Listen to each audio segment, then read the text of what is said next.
everyone. Isabella reads an Amazon Made Simple podcast. Today, we will be talking about external traffic and how you utilize Kickstarter when you are launching your products, and is the Kickstarter useful only when you are doing some type of the innovation products, or you can utilize Kickstarter as your marketing campaign and brand reputation management? And it's pretty cool what we're about to find out today with Dylan Lamb. Dylan, welcome to the podcast.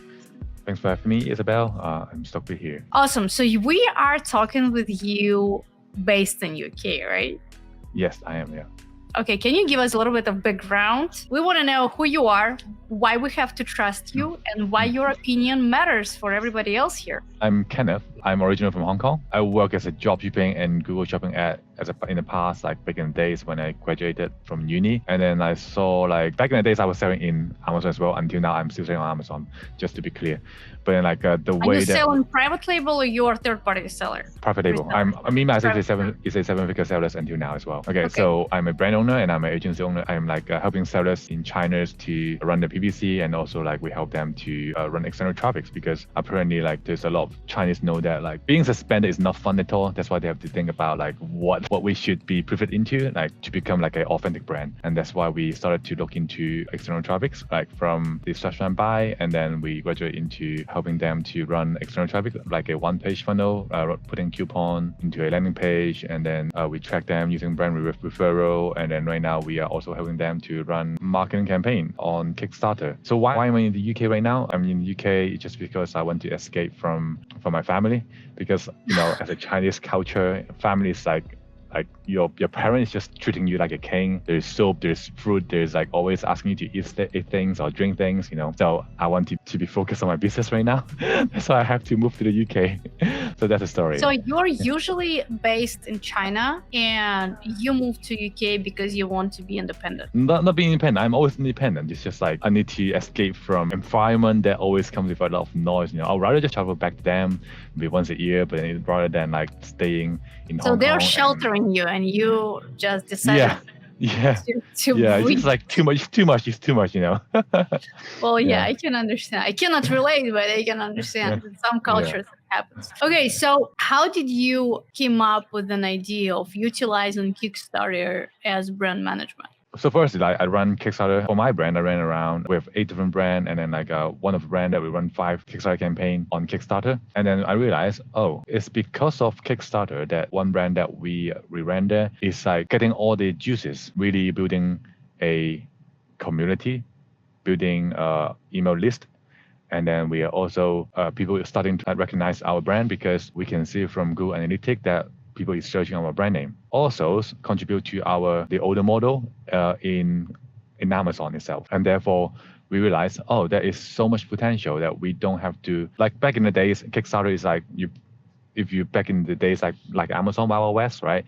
2015, you put a Kickstarter on you put a product on Kickstarter, you could have generate millions on Kickstarter, because the organic traffic, because the hype around Kickstarter in the past, it's just so easy to generate millions. But then right now, the hype dies down. Is it dies down? Like I wouldn't say like dies down. It's just like in the maturity stage right now. People knows that there's a scam project. People knows that they have to wait for a few months before they get the product. It's just a prototype. It's the promise that they are buying rather than a product that they're buying. So now it's because of that, like backers or super backers, if they stay with the Kickstarter community, they really are into your brand. Because if you launch one time, if you launch a second time, they know that you can deliver, then you are really building an asset for yourself, a reputation for yourself to the backers. And therefore, those backers is going to be your ambassador in the future to help you to continue promote your product. And that's why we also call marketing campaign on Kickstarter. And one of the most pivotal moments is because launching product on Amazon nowadays, you cannot just snap a logo and put it on Amazon, right? And no matter what, you have to develop a product. No matter what, you have to have enough differentiation to launch on Amazon, right? So we treat Kickstarter as like pre-launch campaign. You launch it on Kickstarter first, and then you move on to your Amazon. You get all the creative, you get all the videos, you get all the email. So once you launch it on Amazon, you can use the same batch of people, collect the reviews, use a adequate email marketing strategy to get them to slowly review your product. plus fine voice, of course. Like you want to aggregate all the variation, fine voice plus the reviews from your backers that they back you on Kickstarter. That is like the pre-launch that we are doing. And in the same time, we are building a brand, building a true brand we launched the Kickstarter as a pre-launch campaign, and then we can decide whether or not we should go on to Amazon or Shopify. Because when you launch a product right now on Amazon, I don't treat Amazon as in a business model. I treat Amazon as a platform. I treat Shopify dropshipping as a platform as well, because they are eventually going to the same place. You want to do brand building in the future. Eventually, that you want to own your warehouse, you want to own your customer and build a seven-figure brand and then make an exit, right? So that's the ultimate objectives. And so going back after you finish Kickstarter campaign, the pre-launch, you will decide whether or not you should go to Shopify or go to Amazon. Quick question here. When you're doing your pre-launch campaign, are you at the same time selling the same product on Amazon? Because based on the Kickstarter rules, you cannot sell the product somewhere else and launch this product at the Kickstarter at the same time. That's right. You're not supposed to. When you are selling on Kickstarter, your Amazon listing must be taken down. Okay. Yeah. But to be fair, if you have an Amazon listing already, it means that it's an old product. If that's an old product, it means that like it's unlikely that you're good enough to be on Kickstarter, right? And here's the thing: there's another way around is some of the product is too good on Kickstarter that you cannot be on Amazon, because everyone knows that Amazon you cannot create your own niche. Okay, you can only follow the niche and re-innovate. And therefore, if you created, let's say, a toiletry bags, right? If you created a premium toiletry bag and you put it on Kickstarter, sell it for like $40, and you know that right off the bat on Amazon, firstly, you are like facing a lot of competitors that is selling for $20. Whereas you're selling for $40. And therefore, you wouldn't want to go to Amazon with that premium product. So what I would advise a client to do is I would just ask them would you like to use the same model and then just develop let's say a plastic version of that toiletry bag and then put it on Amazon. So that product on Amazon is like a loose leader. And then once you convert them, once they bought it from Amazon, you want to use every way available to convert them into your email list. For example, put your QR code on the packaging, insert card in the Amazon email, and then have this like insert card PDF and packaging, and to just like make a comprehensive funnel to let them know this toiletry bag is like complementary to this product, that if you want to buy it, come to our website. So that is another way to make sure that your product can get a slice of a pie from Amazon, and you're utilizing the Amazon traffics, but rather than skipping Amazon. That's what we are promoting, Okay, so generally speaking, to summarize what you just said, we still can launch the product as a pre-launch campaign on Kickstarter if we're a little bit differentiating product that we already sell on Amazon or any other platform. That's right, yeah. Did you have any instances where Kickstarter was shutting down the listing? It just happened like last week. So one of the product, that travel adapter. So travel adapter, the way that travel adapter innovate is wattage. It's either like how much power that you can deliver in one USB port. So every wattage on Kickstarter is around 18 watt, right? And then there is a travel adapter that we launched, maybe is 40 watt or 50 watt, right? And then Kickstarter community will feels like, hey, this product I've seen it on Amazon. They will just report you, and then they will just send that to the Amazon trust and safety team. And then we just receive an email about that, right? And then we were like, okay, let's calm down, because obviously this is not the first time that we face that. What they want to do is they want to see every conversation that we have with manufacturer, our molding, and also our design from scratch, and then the timeline. So pretty much that we just developed that product from like half a year ago, and that's why the timeline match up. Then they can see that like from the vast amount of documentation that we have, we did tell them this is not a just copy and paste product. The differentiation there is so small, but that is enough to put it on Kickstarter. So that is the idea. That makes sense. Yeah. So when your creatives are ready, when the video is ready, first of all, are you launching all your Kickstarter campaigns always with the video creatives, or sometimes graphics are just enough? When you mean graphics, do you mean static images? I mean the static images, yeah. Okay. No, I don't think static images is good I don't think we can launch static images on Kickstarter. It always comes with Kickstarter video motion to put it on the main campaign. That is the only way that you can. I've never dabbled in the static like creative to launch. I'm not sure that if you can do that, but I've never done that before. It's You always can. video On that we do. Kickstarter, you can do without video. Just video usually converts much better, especially if the video has some history like, hey, I'm Dylan and I was always dreaming to have a tricycle. And these days I decided to launch one. And when I started looking for one, none of them been matching my height, weight, and etc. And now I have a tricycle that I can ride with my second mom. Right. Okay. So people love the stories, and of course the stories converts more, and this is why like backers are happy to back you up with the investments because like, oh, we believe in this guy, let us help you out. So anyway, here's my expertise. Like you have yours, and I'm here to learn more about yours. So here's another question. So when you created listing and it's ready to be launched, what type of advertisement are you using? So we use Facebook advertising. The way that we run ad is like we run ad like a drop shipping ad. So the way a drop shipping product that we normally test it. Oh, sorry, there's two ways of running. We have pre-launch ad and we have like a launch after launch ad, like post-launch. So pre-launch, post-launch, and post-campaign, they all launch it in different way because pre-launch is all about lead generation. And then post-launch is all about e-commerce, like you run it like an e-commerce, like without a comprehensive tracking. Post-launch is either you go to like in-demand or either you go back to Shopify, and that is like the comprehensive like kind of like ad that we will run. So those are three different stages that we're running. Should we start talking about pre-launch first? So the question is, when you guys already put the listing together, which advertisement, which sources are you usually use? Are you using Google ads? Are you using Facebook ads? Are you using Pinterest? Are you using Reddit? Like which one is your primary one? Facebook is the primary, YouTube is the secondary, and then Google is the third one.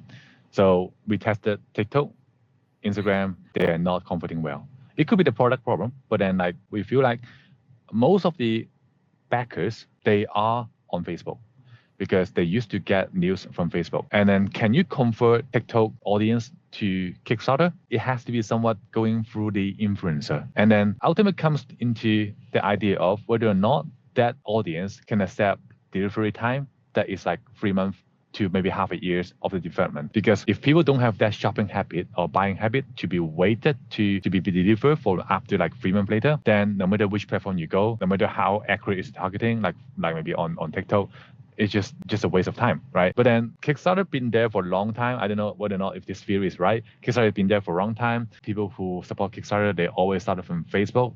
Back in the days, it was just Facebook there. And therefore, they have already built a habit. And therefore, Facebook can more accurately target those people in Facebook. And that's why TikTok is not working for us so far. Okay, that's fair. Do you use influencer marketing when you're launching your Kickstarter campaign? We do. We do influencer marketing. We do affiliate marketing. We do UGC as well. I mean, they are all three different things. We do newsletter partner outreach as well to drive traffic to the listing. So when you're saying affiliate marketing, how do you approach this one? Because to my knowledge, Kickstarter doesn't have cut for affiliates. Kickstarter have a software. I mean, no, it's not. It's a third-party software called Kickbooster. So Kickbooster is actually a program that who connects to Amazon backend. They will know that they purchased, and then they will just credit that one purchase to that affiliate source. And then at the end of the campaign, if that backers didn't back out, then we would just pay the affiliate source after the campaign has ended. Okay, and how are you finding those affiliates? So those influencers, those affiliate marketer is from the list that we have. We have a list of like affiliate marketer that we worked with in the past. And then that's back in day one. How do we work with them? Back in day one, we just reach out to them. We go into Ahrefs, just go for Kickstarter short link, just like Amazon short link, right? AMZ.to. We just Kickstarter, and then whoever Kickstarter just have backlink to Kickstarter, we'll just reach out to them. And then on YouTube as well, some of the YouTube, they talks about Kickstarter campaigns sometimes being sponsored by, and then we'll just reach out to them. And bloggers is like comparison blogger. Those bloggers, they are willing to put our ad as well on their banner rather than put it in because in a blog, like there's like different table, right? 1, 2, 3, 4 product, right? They do not want us to touch that because those are the money making one and those are the ranking one. They want to affect the Google algorithms, so they don't want to touch that. But then they are allowing us to advertise on the homepage or a page that we specifically want it to be. And so that are the affiliate marketing that we're doing. Okay, another question. So when you're launching Kickstarter campaign, what is the proportion in between investments and how much are you actually making? What earlier is on the we talked. healthy proportion? Like I understand, like if somebody doesn't know what they're doing, they can launch and like spend $100,000 and get just 30,000 backers. But if somebody knows what they're doing, like you, like what is the proportion of investments versus the revenue? All right. Firstly, I think we have to understand what's the goal of that sellers wants, I would say. So if a seller wants a goal, they set a goal for 100K, then like that's the targeted, like internal target goal, of course, like internal target goal. So if of 100K, we're going to reverse engineering, like how much is the cost per click and how much is the cost per acquisition on a certain lead.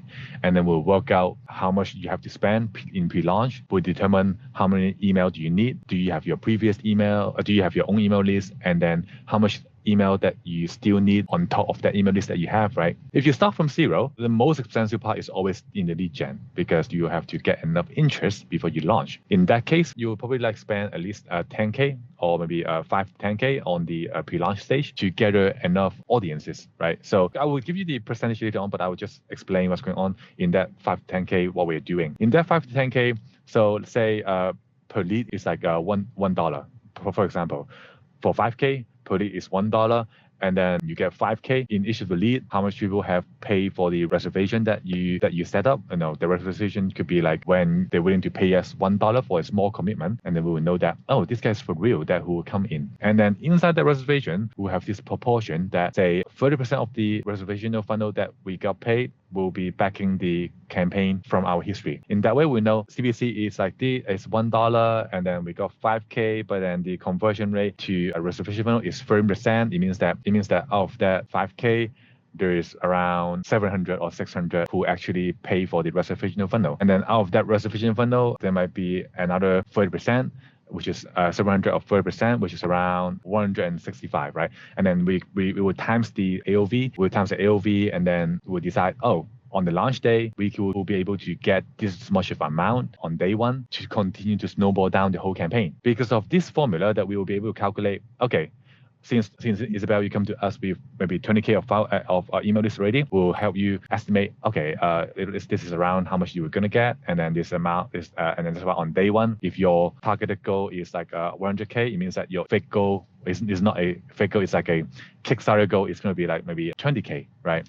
So 100K, 20K is like 1/5 of the portion. Then it means that for you to achieve 20K, you will invest maybe additional 100 or 1,000 into lead generation, right? So that's what we calculate. Trying to explain this is because in different stage on your brand, it will create different kind of like marketing budget for your brand. Yeah, but there is always the average median. Yeah. So let's say if we invested $10,000 into the marketing, what is our approximate potential revenue? Let's say if our product cost is like $69. Let me put it this way: marketing budget is 20%.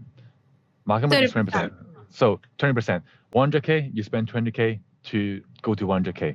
Okay, so that would be the ideal amount that we're seeing. But then if you are like just starting out, that could go up to 30K as well, because your niche and that CPC that you're running could be higher. So I would say if you're starting out initially, 30%. If you're not, if you have your email list, around 20K.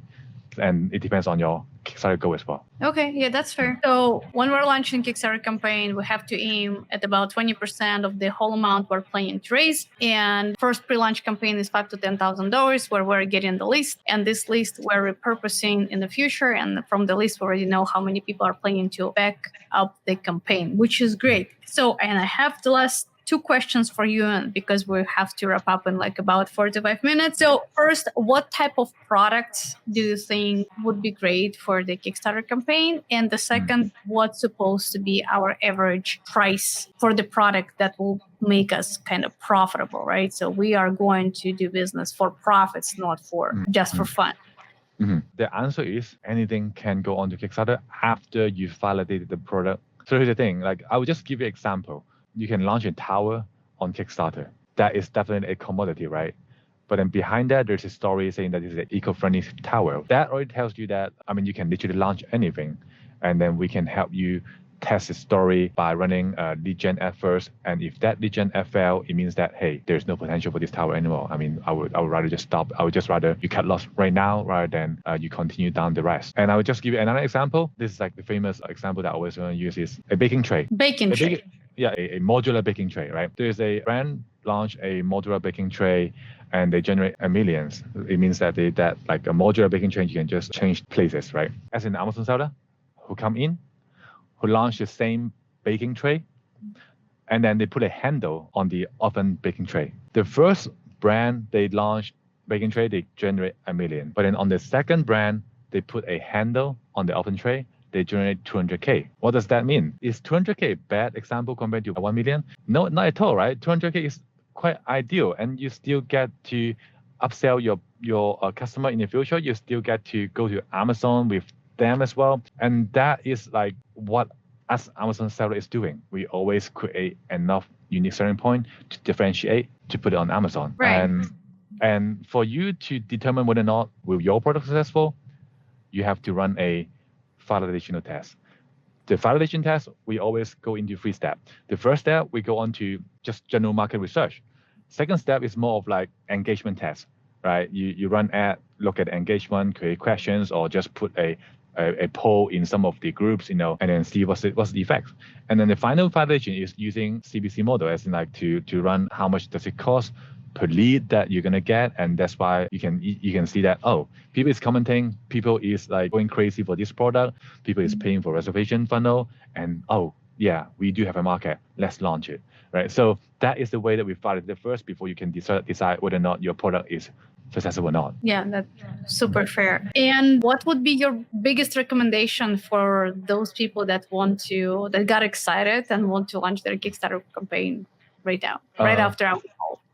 I would say if you're not snapping a no-go right now, then I think you should just go for it, because you got nothing to lose. To be fair, launching on Amazon first, if it fails, you will just wear misery, right? Because you have to spend 6 months to get rid of product, or maybe you can just spend 1 month to just sell it all to Amazon outlet. But then launching on Kickstarter first, you don't have to buy any inventory first, right? You got nothing to lose. You are validating the idea first. Isn't that the right way to do business? Ask yourself about that. If you know that product is going to win, like outside of Amazon, right? Do you think that you're not going to win on Amazon, right? So that's the idea that I think is the best for people to think about. Totally agree. Thank you so much, Dylan, for being here today. That was great. It's a lot of insights. It's a lot of things to unpack, guys. And if we would be unpacking, we'll be probably staying for like another 2 hours. If you want to reach out, Dylan, where people supposed to find you? You guys can type Digital Dylan on LinkedIn, or go to omurank.com. Okay, awesome. And I will post these links under this video. Dylan, thank you, and I'll talk to you soon. Bye.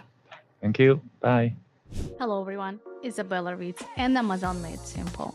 I want to make sure you're getting the biggest value as possible from my podcast and from every single video I put out there. Please make sure to subscribe to my newsletter that I am posting the link below this video, and you'll be always up to date with the product research, validation, and development. It's completely free, promotion free, pure value, forever and ever.